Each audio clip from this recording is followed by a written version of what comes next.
Welcome to Side by Side, a podcast where I, Robert Kwong, take you inside conversations with artists, creatives, healers, and warriors taking the charge in their transformational story. Today's guest is kids TV writer and creator Margaret Hoffman. She has written for Sesame Workshop's shows such as Esme and Roy and Sesame Street Digital, Netflix's The Cuphead Show, Sid and Marty Krofft's Mutt and Stuff, Lilypad Library, and Hellosaurus. She's also developed new shows with 9 Story Media, Sesame Workshop, and Sutoscience. When not writing for TV, Margaret creates videos for her preschool YouTube channel, Giggle Time, or writes for theater, where her plays have been performed at the Samuel French Off Broadway Festival, the Rita Goldberg Theater, and CultureDC's Source Theater. In this episode, Margaret and I retrace her journey arriving in New York City to study writing, her foray into TV writing and puppetry work, and unpack insights and advice for writers and creatives navigating industry transitions and professional uncertainty. You can find more side-by-side episodes at sidebysidepodcast.podbean.com. And if you'd like to connect with me about my services, please visit www.robertquanhome.com. I was like, feel free to allow yourself to be yourself. And you said, I don't even know how to do anything else. I have tried. And I think many people would relate to that. So welcome, Margaret. Hi. Thank you. Hi. I'm so honored and excited to be here. You and I, just real quickly, we met at NYU, both studying what's called dramatic writing, but that really is like scripted writing that includes theater, like playwriting, and also writing for screen and television. And that's where we met. It's kind of rare for us to have the opportunity to catch up sometimes. So I really enjoyed being able to do that today. Me too.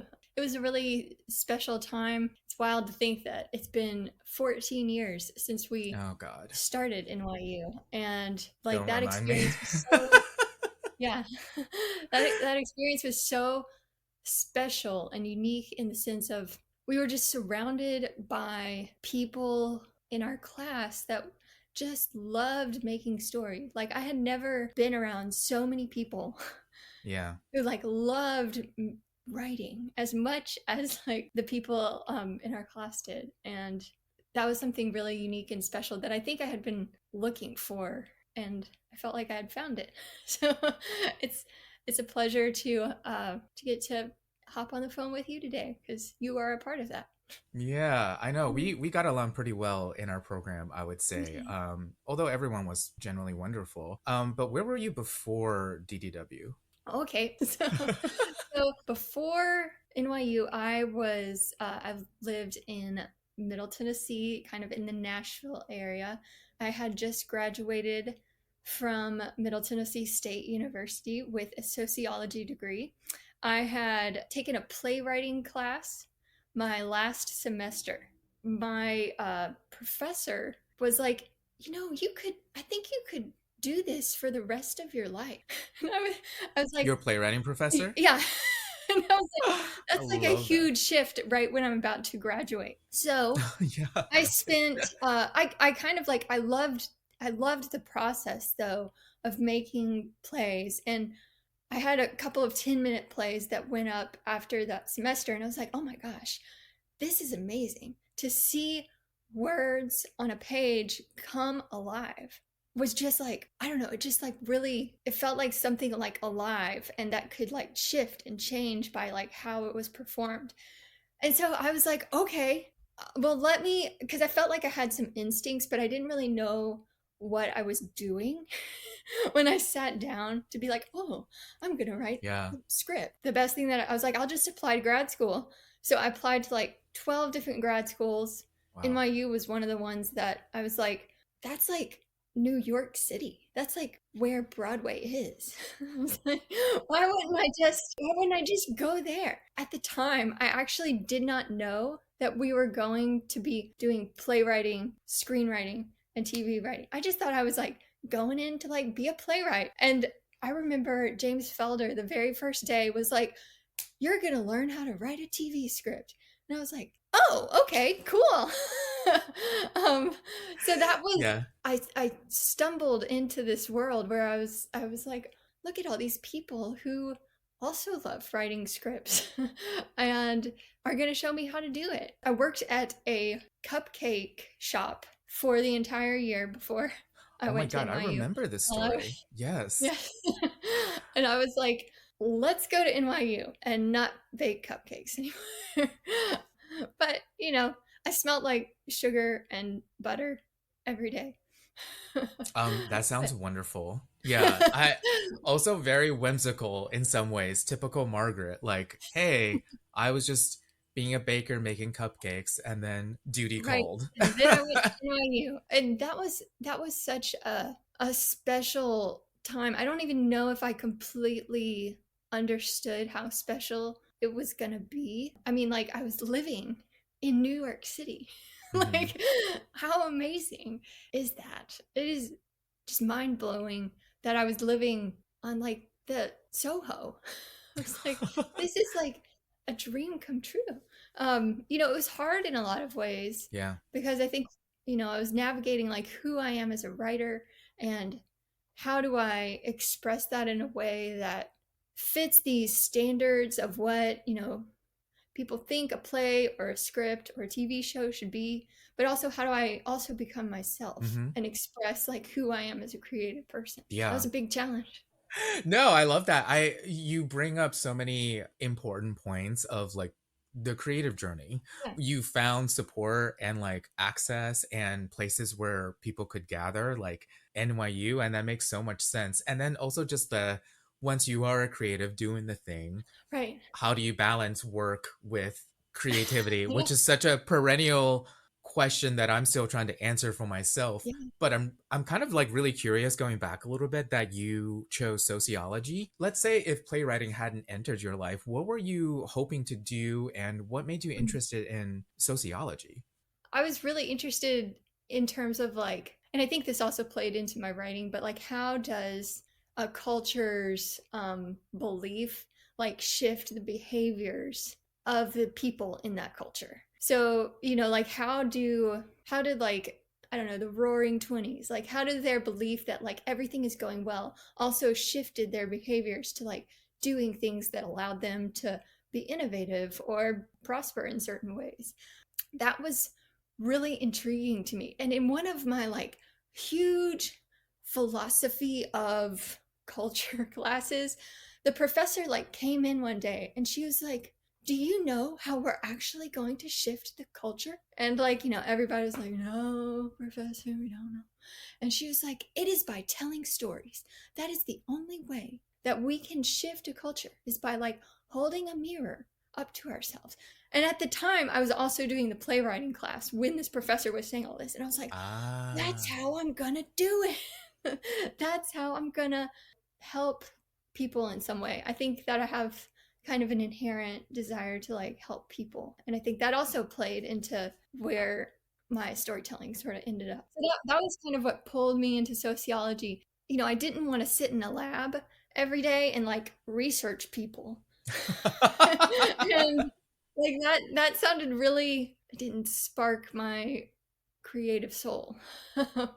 So No, that's not the way you do research. yeah, You do yeah, research as an artist, right? Yeah, but makes perfect sense though, being a sociologist. Just you were very curious about yeah. people and humanity. And there was a part of me that also was kind of interested in that, although I think I leaned into specifically television Mm. writing rather than theater because I grew up, being like, wow, all these television shows that I'm staying all night trying to watch, I can't get enough of. What if I could write something that could make someone else be as captivated, right? Which is kind of, my very naive and innocent way of getting But there. But at that time, I mean, this is, around 2011, Breaking Bad is kind of changing the way that people see television. It's not just like, oh, we're gonna like watch it and there yeah. are gonna be a couple of jokes, but there's no like character growth.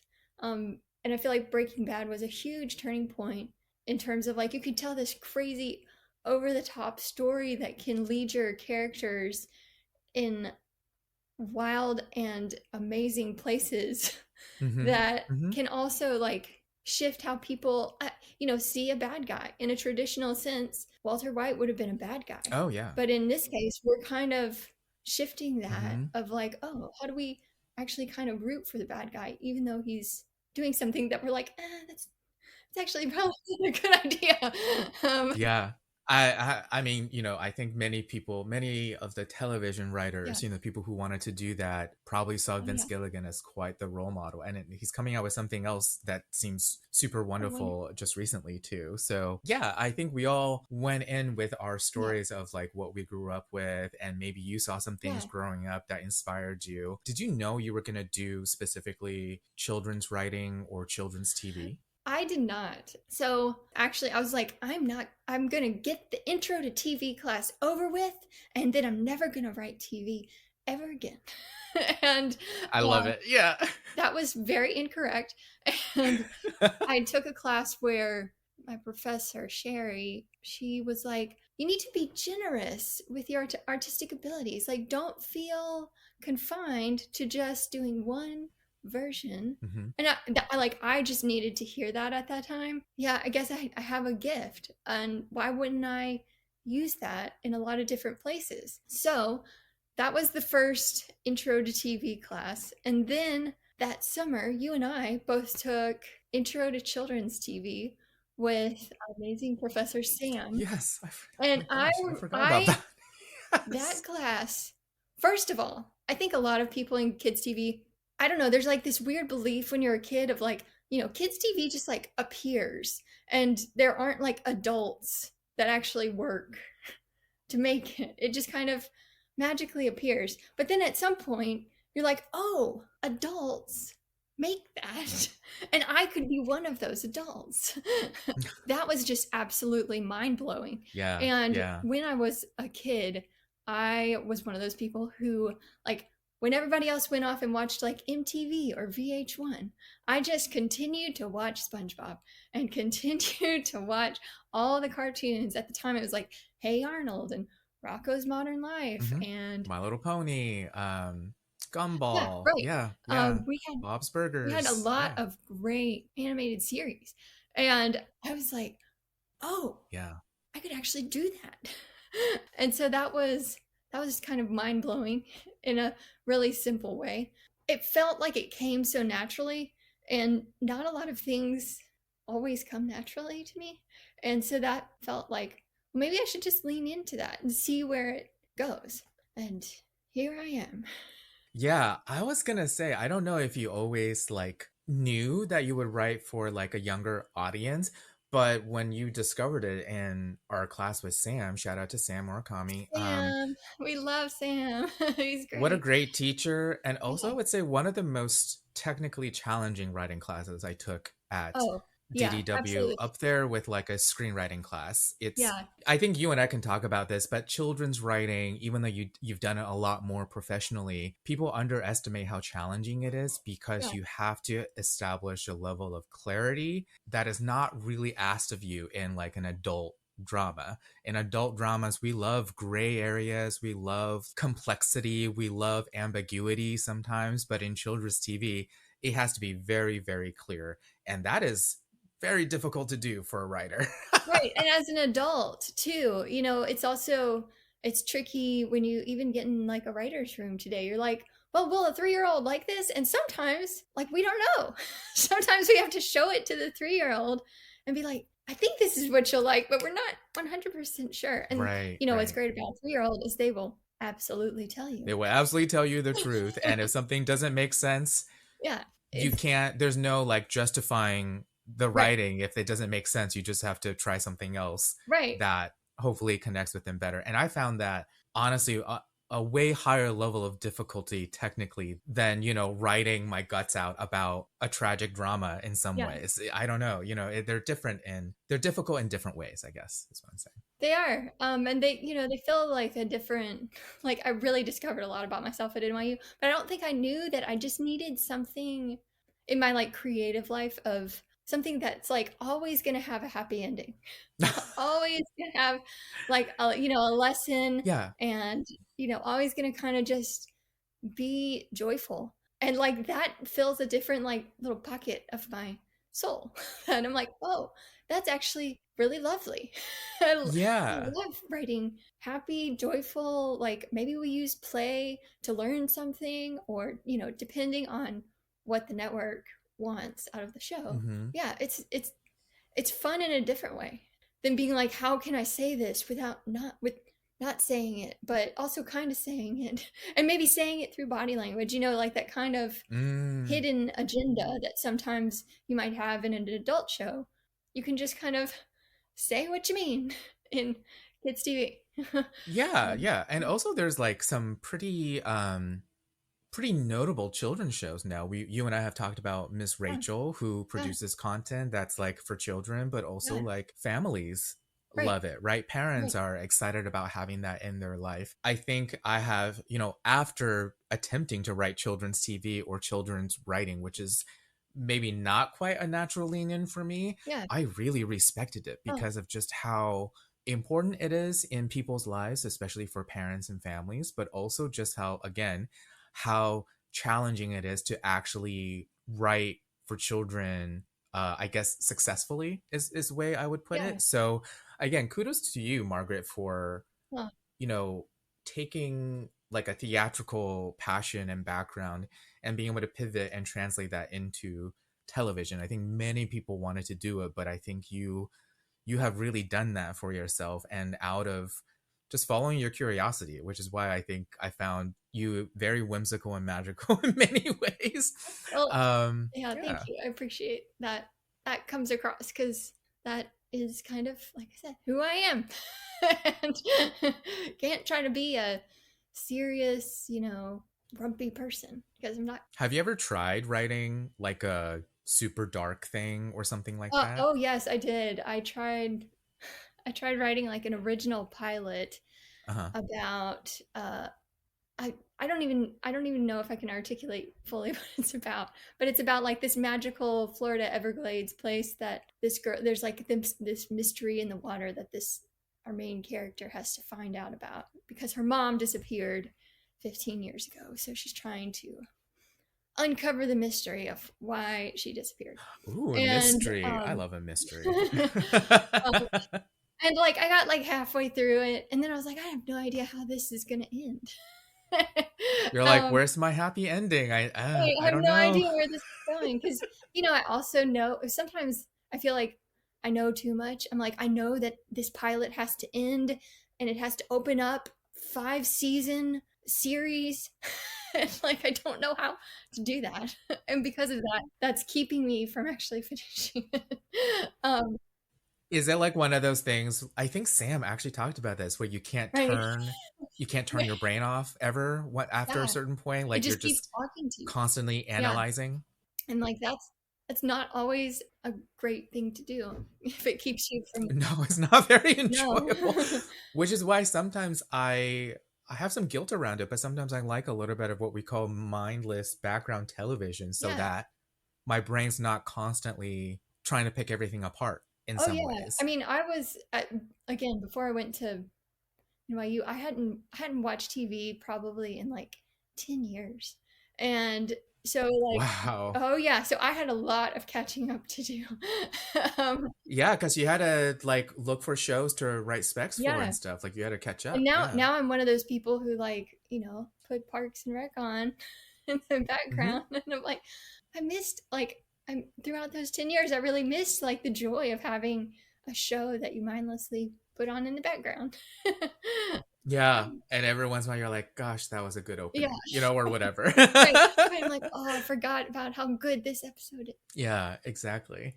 But you eventually were able to started working and started writing. Yeah. Can you real quickly share some of the shows that you have contributed to? Yeah. So my first job was actually I had a lot. I stayed in New York for about 2 years, and during that time, I had I had a hard couple of years. I got hit by a car.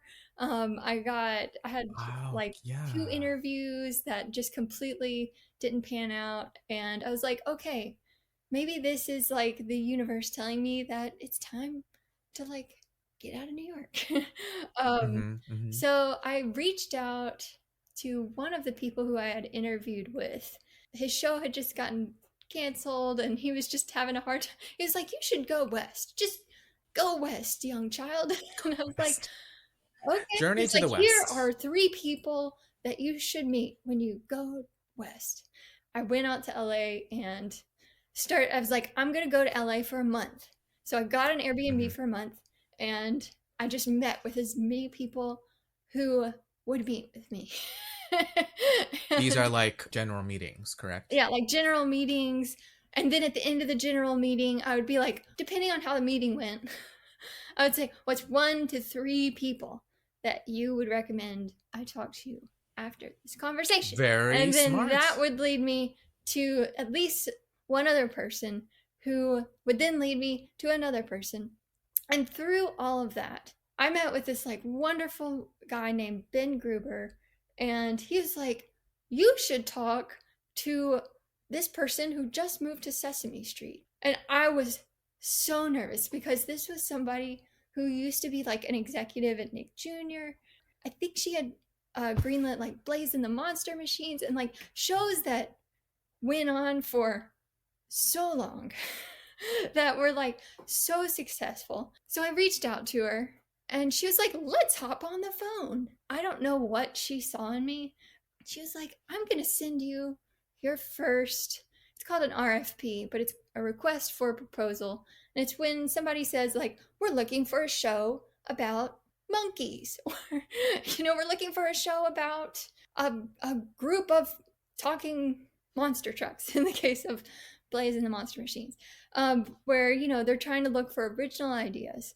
And so she was looking for something for Sesame at the time. I pitched something.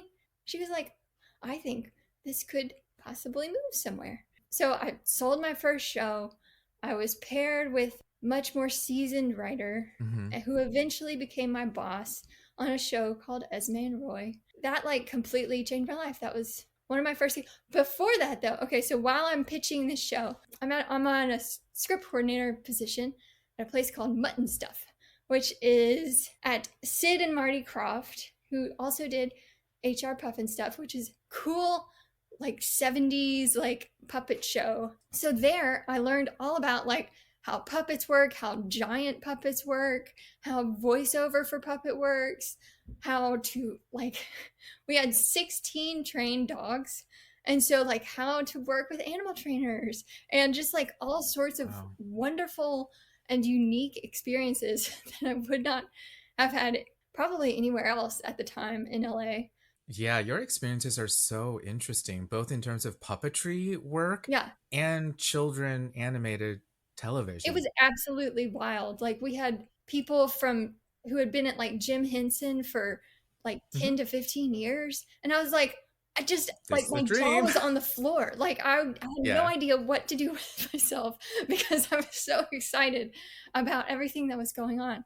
They actually had staff writers on this show, which is absolutely amazing in a kids TV environment, which is usually like freelance. And like, I learned so much from all of these like wonderful seasoned people about how to navigate the industry, and how to, I had an amazing boss named Bradley who was like, he showed me how to be peaceful, like when everything feels like it might be falling apart on set. He was like, we're just making kids TV. It's not open heart surgery. Nobody's gonna die from the puppet moving in the incorrect direction or whatever. So I try to carry lessons like that. From there I moved on to the Sesame Street show, which was called Esme and Roy, and I did that for 2.5 years. I was script coordinator / staff writer, and then I went on to the Cuphead Show, which was at Netflix. We had 3 seasons of that show. We did them all in like 18 months. It was all 3 seasons. All 3 seasons. That was the one I watched a little bit of that on Netflix, and I remember taking a photo. Every once in a while, I'll catch a familiar name, and I always am like, Margaret. I took a snapshot. I believe it was Cuphead because that was I enjoyed that show. Yeah, we worked So hard. I had, again, this is like, I feel like I get in rooms with like amazing people that I'm like, how am I even in here? I had like on the show, Dave Watson was like the co-executive producer, and he was like, he did all of the Mickey Mouse shorts. He did Star in the Forces. He paired with somebody else on Star in the Forces of Evil. He was also like a Looney Tunes aficionado, which I grew up with Looney Tunes, so I was like, oh my gosh, like somebody who I can talk with about every single Looney Tune episode. Right. And then there were just like, we had storyboard artists who were just over the top talented. We had story directors who were, and like they were all in the same room, which usually it's like, you know, the animation happens in Canada and the storyboard happens in another part of Canada. And so it was just such a gift to see all of that. This was around 2020 when everything shut down. Mm-hmm. And but we continued to make the show. Mm-hmm. After I got off the show, I went on to a place called Hellosaurus, which was an interactive app where like kids would play games to like get through a TV episode. And now here I am. Now you're Santa. Just like doing some quirky different jobs.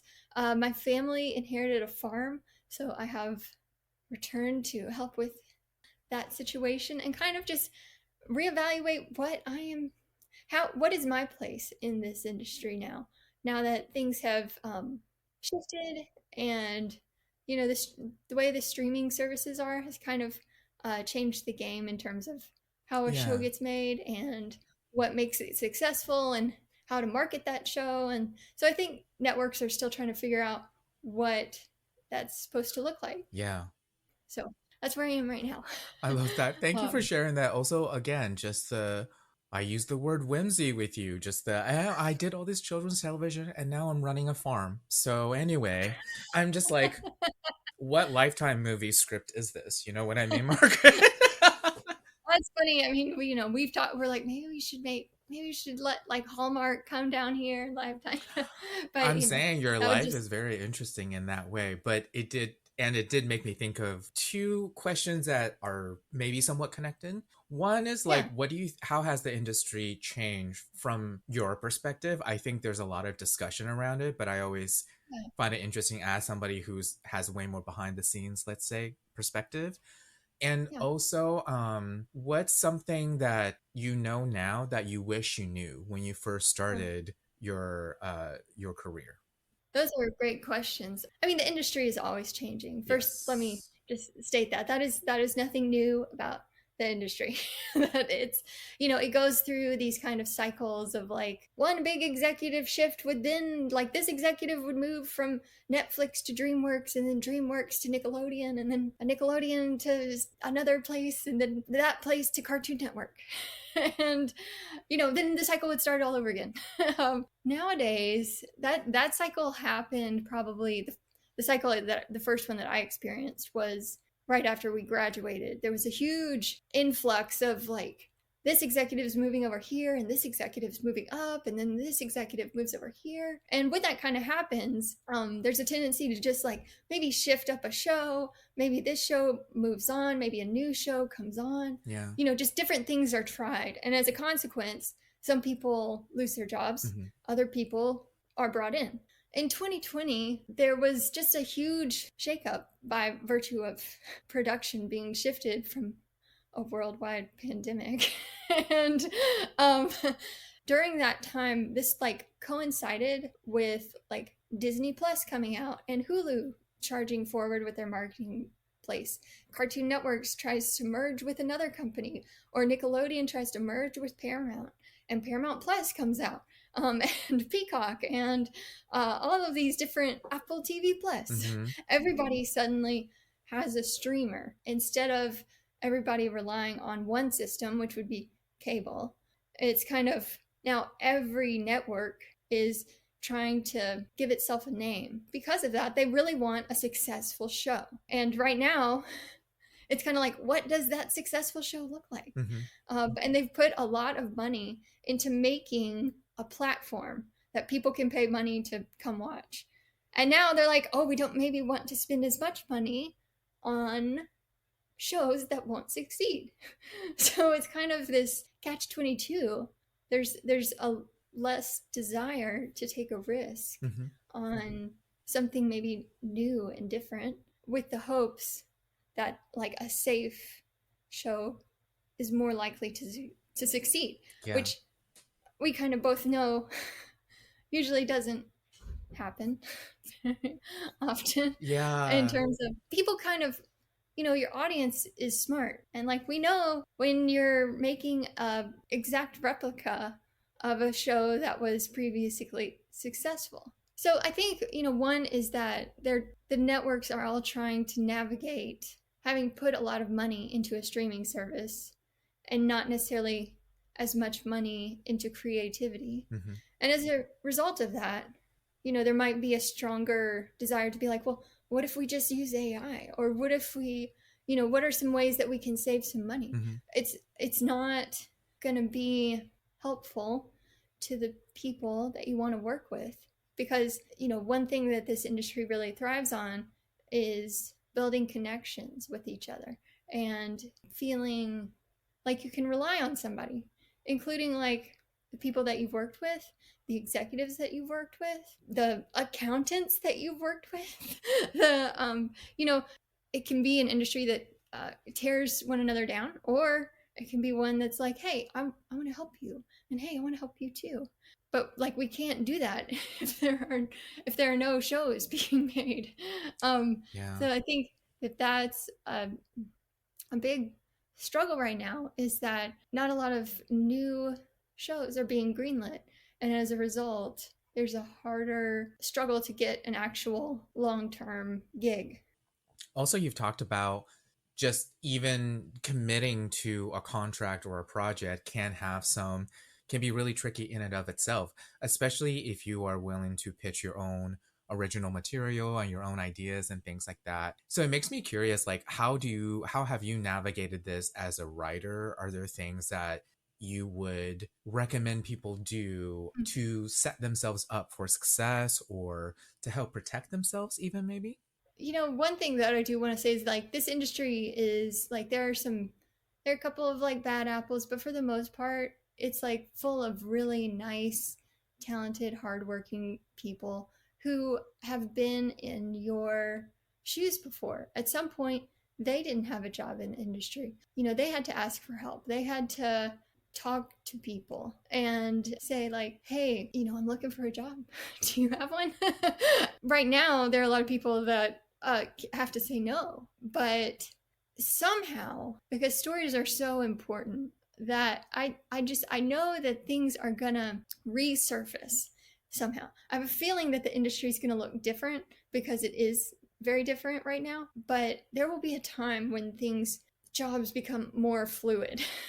And also, this industry is all about like a blend of talent and really good luck. You have to like be at the right place at the right time, but also be prepared. So having your samples ready, having people that you've connected with that you feel like, hey, they were really nice, I would like to work for them. Just check in with those people. And sometimes I still struggle with this, of like, I'm going to bother this person if I keep checking in with them. Usually people just don't mind, because they're just people, just like you. If you were to get an email that said, hey, how's it going? Like, you wouldn't be like, oh, I can't believe this person reached out to me. No, I don't mind that at all, ever. And it is true. Sometimes that means like, if you do mind or you're unable to respond, that may mean like there's no response. But I'm very, I would say the most number of opportunities have come from like cold emails or some sort of introduction. Right. And it's not about, you don't know when that might matter again, but that's right. That's out of your control. Right. But like, what's in your control is keeping in touch with people who you're like, hey, we really clicked really well. Because you never know when that's going to just come back to benefit you.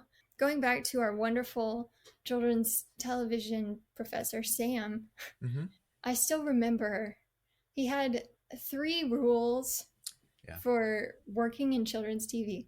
And number 1 was don't be a dick. Number 2 was show up on time. And number 3 was turn in your stuff on time. And he was like, if you can follow those 3 rules, you don't even have to be like a great writer. Like none of the writing things are actually in that. But like if you turn your stuff in on time, if you show up on time, and you're not a dick, like all of those things are probably going to get you a job. And you will learn on the job what is required of you to be a writer on this show. Because there's so many other jobs other than being a writer. When you're a writer, you have to talk to this animation director. You need to navigate this meeting. You need to, talk to the person who maybe created the IP and listen to what they want. And how do we integrate that into the story? It's also a lot of different roles beyond just writing a script. Yeah. That are helpful to learn by just like being on the job and witnessing what happens. So on the whole, I would say pursue connections with people in the industry. If you don't have connections, because I've also been there. Well, here's the thing. Besides doing introductions, you and I have this thing in common, which is that we're not just like twiddling our thumbs when a job offer is not coming in, right? Yeah. So there's also ways. I tend to be a believer of like, you don't have to be everything to everyone, but you do have to make sure that the right people are able to find you. Yeah, and also surround yourself around people who are going to be honest with you and who care about you. I wish, like, I used to hide, and sometimes I still do. I used to hide when I was struggling. And I feel like if I had just surrounded myself around people who were like, you know what, it's okay, but you're going to get through this. And, but, like whatever you're going through, you're going to figure it out. Because I felt like at the time, we all have our days where it's like, why am I not doing the thing that I'm on this planet to do? Sometimes you just gotta wait, but like continue, like you said, keep your feet in the game, even if you're not in the game. I mean, that's kind of how I see you doing like Giggle Time. Even as you are quote unquote on a hiatus on a farm, you are kind of producing your own show. You have something to say. And you never know how that can come back. When I wanted to speak to people like this and things like that, you just never know how it's going to turn out. I don't even know 10 years from now, right? So I just also want to point out that part of you as well. There is about having the connections, having someone say yes, but you are someone who's always going to be this Margaret. I cannot like... You can't not be yourself. I literally, I cannot. I'm like sitting there like watching a plow across a field or whatever, and I'm like, oh, I'm just thinking about like, how could we explain this to a toddler? I cannot stop creating, and I think that is someone's gifts or their skills, whatever you want to call it. Like, it always comes to the surface. I'll use, my mom, for example. She has such a talent for interior decorating. And it's like her natural skill. She has never gotten any education in it, but she has like these instincts. And like she has this ability to walk into a room and see like where a lamp should go. Whereas like I cannot see that at all. And she finds ways to do it because that's who she is. That's her natural ability is, if I were really good at numbers, I would probably just like be doing math problems in my head, or like all sorts of things that, like you were saying, you have a really inherent curiosity about how people do their work and what that looks like. So I started this ridiculous YouTube channel called Giggle Time, and it's 3 puppets. Ham, who is like a ham in the theatrical sense, and he likes ham, like the deli meat. And then there's Shirley, who likes shapes, and Moose is the equivalent of the toddler. So those are my 3 puppets, and I sit around and I bought a portable green screen and I make YouTube. Yeah, I saw the green screen work and the voiceover and the sound mixing. And, this is the way of the creatives. You kind of do a little bit of everything if you have a vision and figure out everything so that you can get there Right. in some I ways, feel like right? I have this gift of, I mean, it's also a curse in the sense of like, I know how hard it is to edit a video or how hard it is to do the sound mixing. And I'm just like, it's just me. And I'm not very good at those things.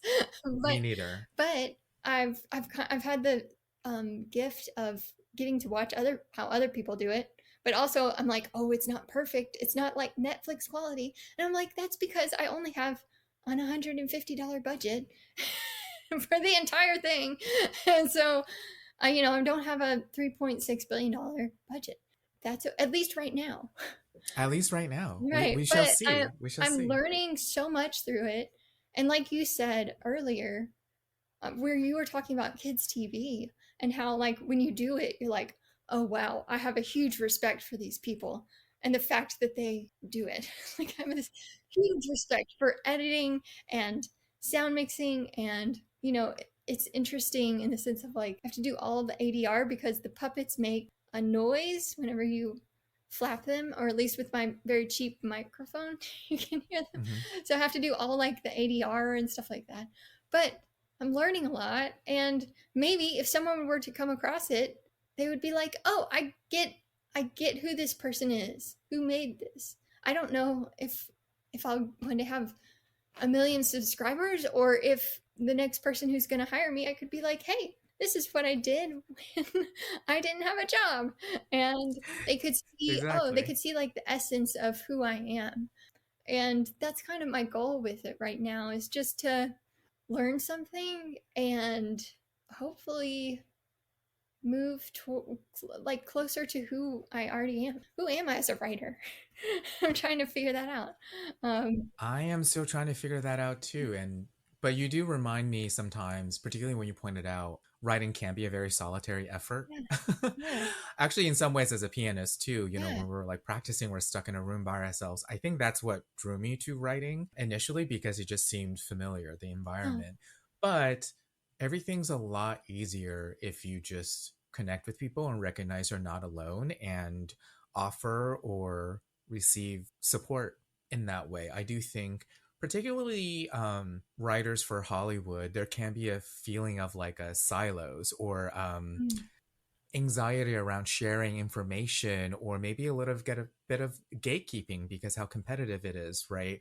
But I also know how much it kind of makes us suffer alone in silence, right? So I love you talking about, number one, some of your experiences, but number two, just kind of reminding me that for novelists, TV writers, and all of these things, we need community. Yeah, we do. And I feel like it's interesting that you mentioned that it's like on working on the piano. There becomes a point where like you can't even hear the notes anymore. Almost like, like you've listened to it so many times that you're like, does that sound right? Or sometimes right. What's not feel clear, like like you can't too, hear where it. You're like, what does this word mean? Why am I putting it there? And what is a script? Like there's like a small existential crisis of like, why why am I here? I feel like actually having more perspectives either helps you say, that's interesting that you interpreted it that way, but that's actually not what I'm going for. Or it helps you be like, oh, that's an idea that I hadn't thought of because I was so stuck in my own head. Oh, actually, that's not what I was going for at all. So maybe let me go back and I'll make things clearer for the audience. And let's brainstorm how that could look. Like I feel like that's a real gift, because TV is a team effort.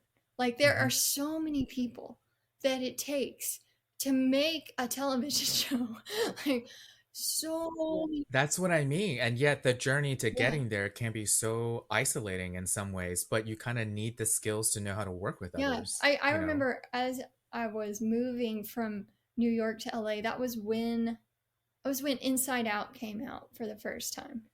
And like my whole family went to go see Inside Out, And like my dad leans over to me at the end of the film when all the credits are rolling, and he's like, look at all of those people. He's like, you could be one of those people. Because like there were like, 600, 700, 1200. There were so many people. It was like, it just takes one of those positions for you to needed anything. I wanted any kind of job at that time. Yeah. And there are different, I think there are different creative roles ultimately as well. Yeah. Being kind of a producing in a more creative role can be very satisfying. Oh, yeah. Some people start out being like script supervisors. Yeah. Some of our mutuals now are pretty successful editors in different ways. And that is a gift. So there's that too, which is, this doesn't have to look, actually there is no one way that this looks, right? Right. And it's so interesting to like talk with you about a particular way of being a writer that I think is really interesting. Oh, thanks. Yeah. Well, you know, I feel like we all have a story. Some of us tell it in different ways. You know, I have a cousin who's an accountant, and she just loves making the numbers equal at the end of the day. And I'm like, that's her, you know, that's her creative gift of like, how do I arrange this so that it equals nothing? I'm like that. Everything balances, right? It's so satisfying. She loves to do that because I would never. But yeah. Oh yeah, get yourself a bookkeeper, creatives, you know. It's like, it's important to run that theater company and all of that. But it's true. We all have our different ways. I didn't realize how much I would enjoy talking with people as an outlet, as it turned out. And you leaned into that, and I feel like that's, you know, that is one of your skills. I find like you just kind of, I think I'll try this, and I admire that about you. I can tell there's something here that's meaningful for me because I'm the most fearless with like reaching out and introducing myself with these kind of matters. You know what I mean? Versus compared to like a script. But this one I'm very watchful. Like, it doesn't hurt to ask this person, you know, to talk to me and all of that. But you find your places where you can be brave, like putting up a YouTube channel, for example, right? Yeah, right. Yeah, it's like, I don't care if it's messy. I don't care if, I don't know, the mouth flaps don't match the audio too perfectly or whatever.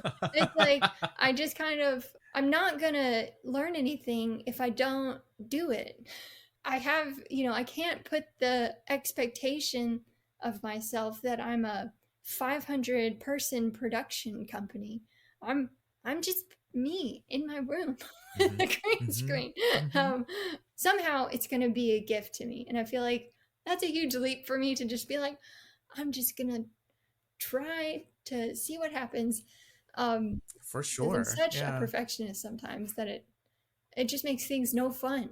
And that's like, that has been really revealing to me. I'm like, wow, I don't have to be a perfectionist about this. I can just learn, I made that intro like 2 minutes. Like, you don't need to make a 2-minute intro, and that's okay. Just kind of playing around with like, well, what works right now? What do I want to do? And what works, what actually works on YouTube, and see what happens. Yeah, see what happens.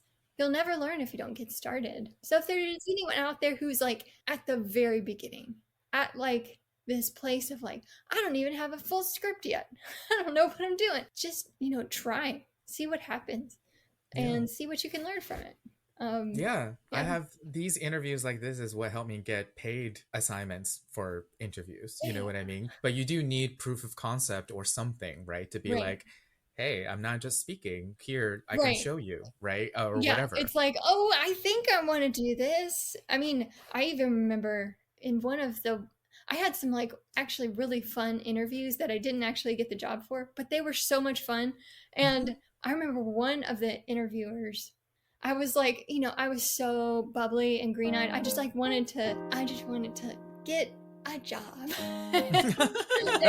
Right? I just, in my head, I was like, it's just going to be so much fun when I get this job. And I don't remember what exactly that I said in this interview, but the interviewer looked at me and he was like, well, you know, the job is hard too. And I was like, No, you can't. You can't. What an interesting response. What could have possibly prompted that? That's so funny. I must have really been like, it's gonna be wonderful when I get That's funny. And I look back on that person right now and I'm like, if I didn't have those big semi over the top visions of like, I'm gonna get this job and everything's gonna be great. Mm-hmm. I don't think I would have pursued it, even if that wasn't fully true. Like, I thought that when I get a job, I would continue to get jobs. But it's like every time that I finish a job, I have to, where am I going now? How do I get the next one? But that's okay. We'll see how it all pans out. Is there anything else before we jump off that you want to share, or I like to say put on the table for listeners, or anything about writing and things you care about? Yeah, I find the way to tell your story in your life, however that looks for you. I feel like that's my final thought. Yeah. Thank you, Margaret. This is so fun. I'm so glad you're willing to connect with me and share your insights. It was a real treat. We can do it again. Yes, let's do it again. Yeah. And also rooting for you in your future endeavors, whatever it may be. Thank you. I appreciate that. I'm sure we'll stay in touch about it. Yeah. All right.